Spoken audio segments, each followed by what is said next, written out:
What's up, Knucklebusters? Z from Code One Maintenance. Welcome. Sorry it took a while. Been under the weather this past week and some traveling. Did some charity events. Hopefully everybody can hear. Let me double check all the audio. Let's see what we're looking at for audio. Okay, test. All right. Let's see. Make sure you subscribe if you're following us. Make sure you subscribe. I'm doing this video for for some subscribers that wanted to know how the IACRA works. What's the new FAA process? So they had a couple of questions, and I wanted to come on here and share it with you all as well. So if you don't know, FAA changed some of their process. If you have any test scores before August 1st, you might as well throw that away. They cancel all those tests and start fresh. And 7/23rd, so July 23rd, they ended up changing the 8610-2.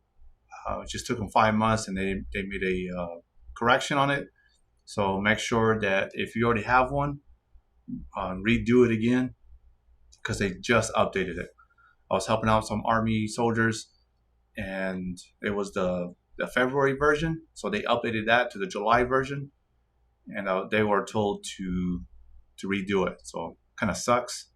So I apologize for that outdated information. Kind of came unannounced, but hopefully nobody went through the whole process and then got old 8610-2s.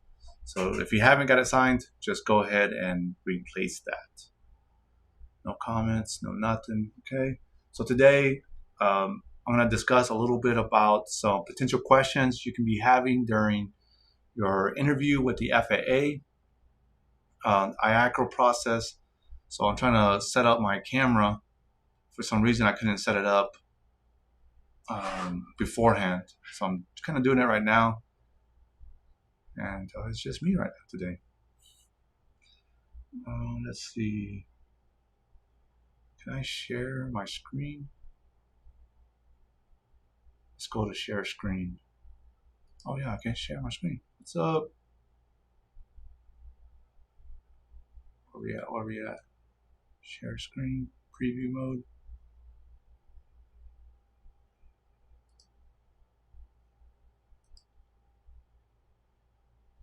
Okay,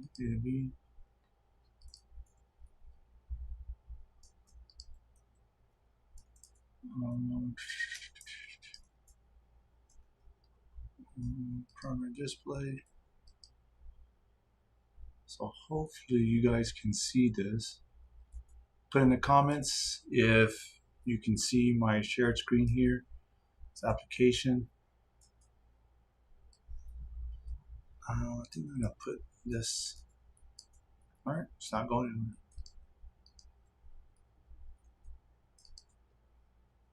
Oh, there we go. That's what's up. Still gotta move this bad boy over. Move these guys over. I'm gonna put that for now until, well, I should have done that in the first place. Okay, that over there. All right, this is what IACRA looks like. So to get here, so what IACRA means is Integrated Airman Certification and Rating Application. Don't know what all that fancy verbiage is. So everybody has to do this. They're going for an FAA certification, like pilots, unmanned, drone driver, and obviously A&P stuff. So what you do is you need to register. You go right here. So you go iacra.faa.gov/IACRA, and it will send you here. Okay. Then you will register right there. Put applicant, and then agree to terms of service, so you can read it. Blah blah blah blah. It's a nice little reading there. And then you agree, fill all this. You don't have to put nothing here because you don't have that yet. You don't have to put anything there. So, personal information, put all that jazz in there. If you don't got a first name, that's kind of weird. No middle name, that's okay. Put all that stuff there, and suffix if it's actually legally in your name. So like a birth certificate and that fancy stuff. Male or female, email address. Put your security questions. This is what the security questions would look like. Which phone number do you remember most from your childhood? You put that answer there. And I still remember my first phone number. It's kind of funny. I have a terrible memory. And then you'll create your login information right here. All right. So once you register, you're gonna get a number. It's called for short FTN. I want to say it's FAA tracking number. So this number will be everywhere when you take tests. You're gonna see your number there, and it's gonna follow you forever. So you can always log in here, see your credentials if it's on there, and I'm not gonna log into it. It has some personal information, but it'll have all your certificates. So like in the left, let's see if you can see this. Yep, you can see it. So once you log in, this is a little. I'll blow this up a little bit. Can I blow this up? Oh, there we go. So hopefully get that nonsense out of the way. See FTN number, it'll be right there. So applicant. So I know this is like images, but that's what it will look like. All right, so let's back out. That's pretty much easy. That's pretty much all you got to do for IACRA. And before you take test, you gotta register for this thing. And then the PSI account is the platform where they administer all FAA exams. So just go on there, knock that out, okay? Let's see. What else? So yeah, pretty simple. Fill this out and you're good to go. I'll bring this back over. All right. So pretty simple, right? So you just register, put your information in there, and then boom. So hopefully that helps my buddies that were requesting this little video here. So pretty simple. Let's see.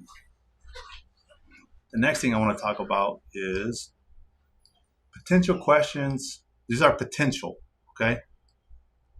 So, and I say potential because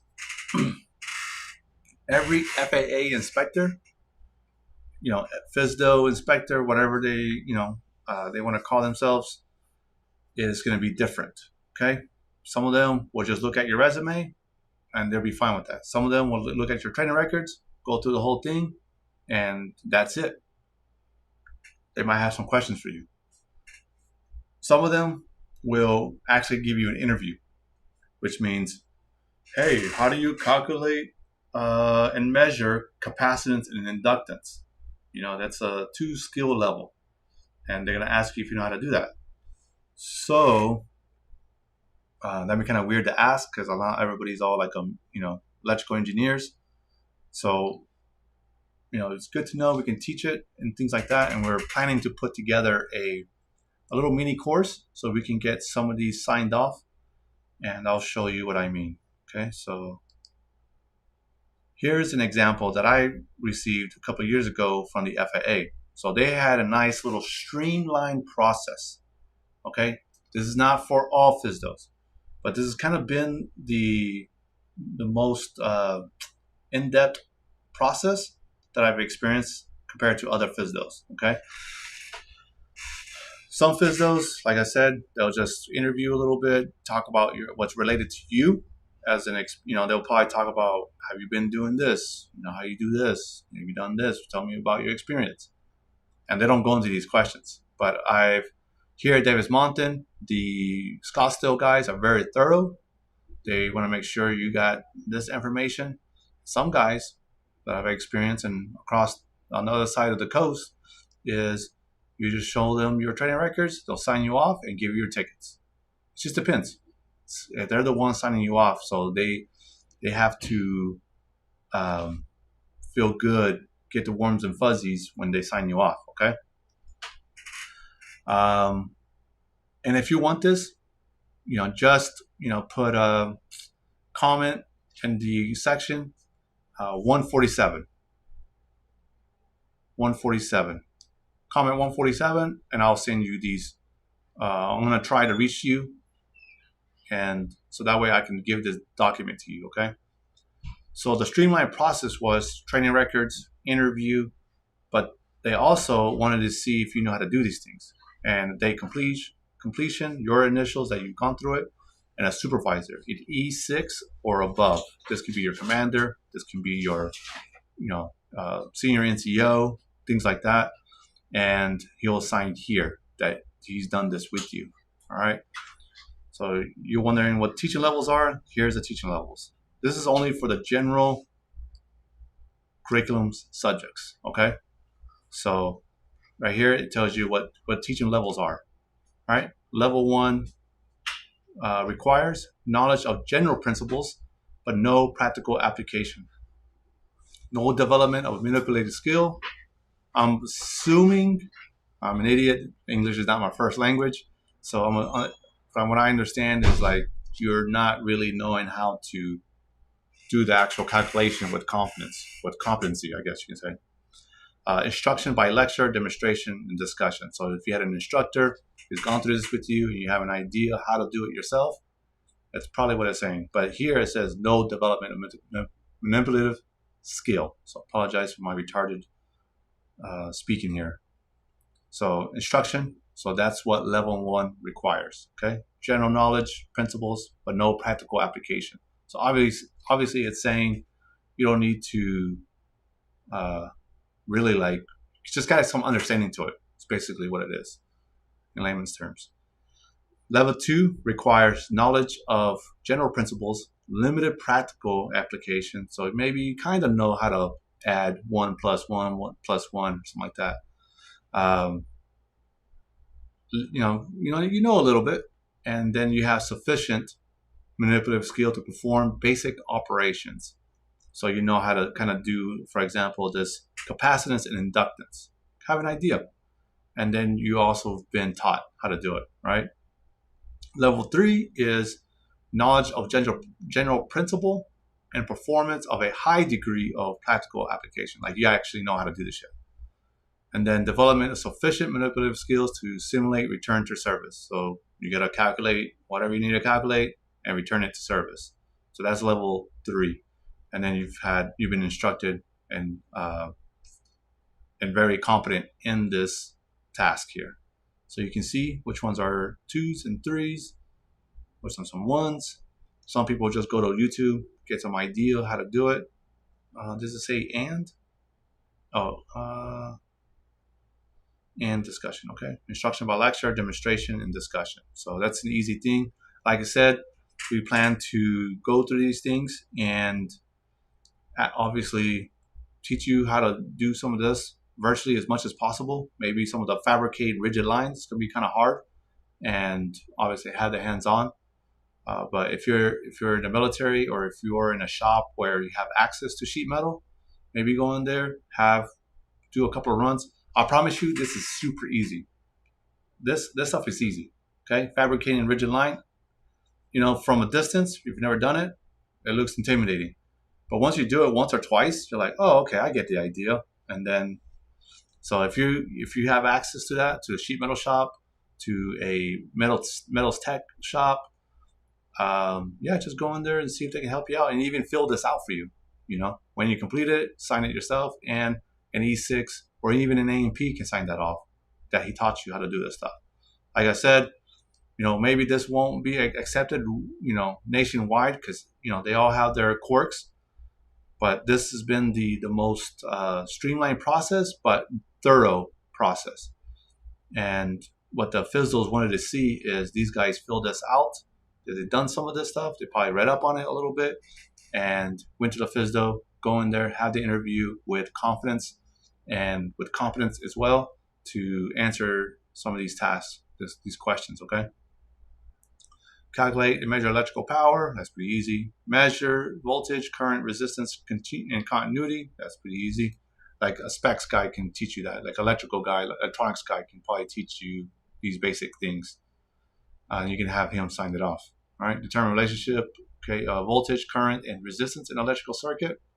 Like these things can be done, right there in your shop. I know I was around these guys all the time, so you can, if he's an A&P, you can sign that off. Okay. Drawings, most of us knows about drawings, schematics, and all that jazz. So here's some examples here. Like I said, type in part 147, and hopefully that I can tap on your profile and send you an email or a message or something like that. And if not, just I guess we can try in a little bit. Try to get it to you, okay? Fabricate and install rigid lines, materials and processes. This is one. Identify and select appropriate non-destructive testing methods. You can read that up pretty easy on YouTube. Get that signed off. But these are potential questions you can be asked.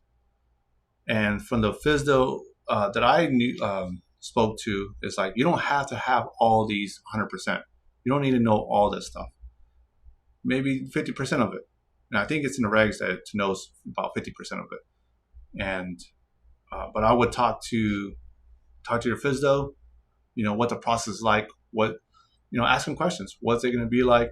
What should I do as a military service member should do to prepare for their meeting? The worst thing that says, I can't answer that. I don't know why they wouldn't, but you want to be prepared for it because you guys work on, very high tech stuff, and this is very, very basic fundamental stuff that probably forgot during tech school. Physics, physics we kind of probably forgot after high school, but it's no problem to kind of like go through your old high school books and get caught up on that. Publications, most of y'all are gonna pass this with flying colors. And the exercise, prescribed by part 65 of this chapter. Okay. Get it signed and dated.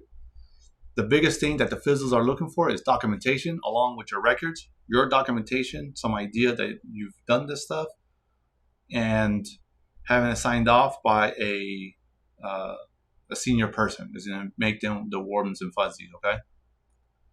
So depending how some of these FSDOs will look at this, some people are like, oh, they're cheating. Or it's like, hey, this makes my job easier. They'll get the idea. They already work on multi-million-dollar aircraft. They're proven, and just make the process a lot easier. So it just depends on the person. I've had experience, where some civilian guys who've never gone to the military would be like, how come they shortcutting the system? They're taking a shortcut to what I had to learn, and blah blah blah. Well, they don't know that you've gone to tech school. Probably not as long as they did, but you have a lot of on the field training. Just depends. You got some guys get like that. They'll get all butt hurt and stuff. So it's kind of annoying. So there is one for airframe and power plant as well. Again, text or comment 147, and we'll try to get that to you. Okay. Let's see. No views yet.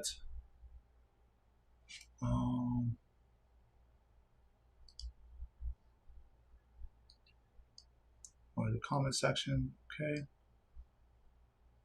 Where are we at with this? Where are we hosting it on? Are we on Facebook? It's supposed to be on YouTube. But yeah, that's pretty much it. I wanted to talk about the IACRA stuff. I want to talk about, potential questions that the FAA might talk to you about.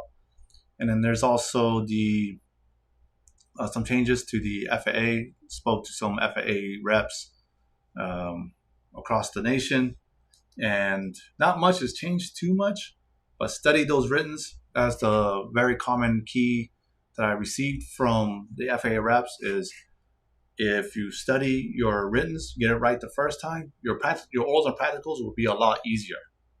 There'll be a lot less questions.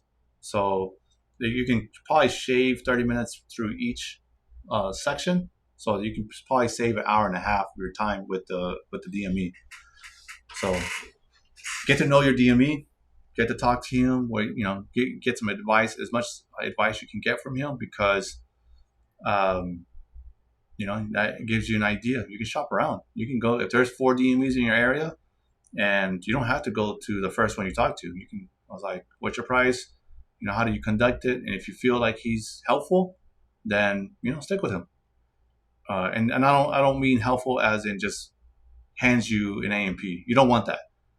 You don't want that type of guy. You don't want why? Because you're gonna study hard, right? That DME will eventually get caught. Maybe not with you, but maybe 2 years from now. And if he gets caught, guess what happens to your A&P? It's gonna be swiped, and you're gonna have to retest. Might be a a very short version of it, but you're gonna have to redo everything. So I do my QA checks with my DMEs by talking to other students, and I talk to the students how their process goes. I'm doing a few things when I'm talking to the students is checking trends, things that we can work on to get better at, and also discuss with him his process with the DME, because even though it's not my responsibility, but I still feel it's my responsibility for your success. So I got to make sure that he's on his P's and Q's, that he's not doing anything shady, because the worst thing that can happen is like, oh, don't go to that DME in Arizona. And then what does that mean? Right? Nobody's going to come to me because, he ruined the reputation for all of us.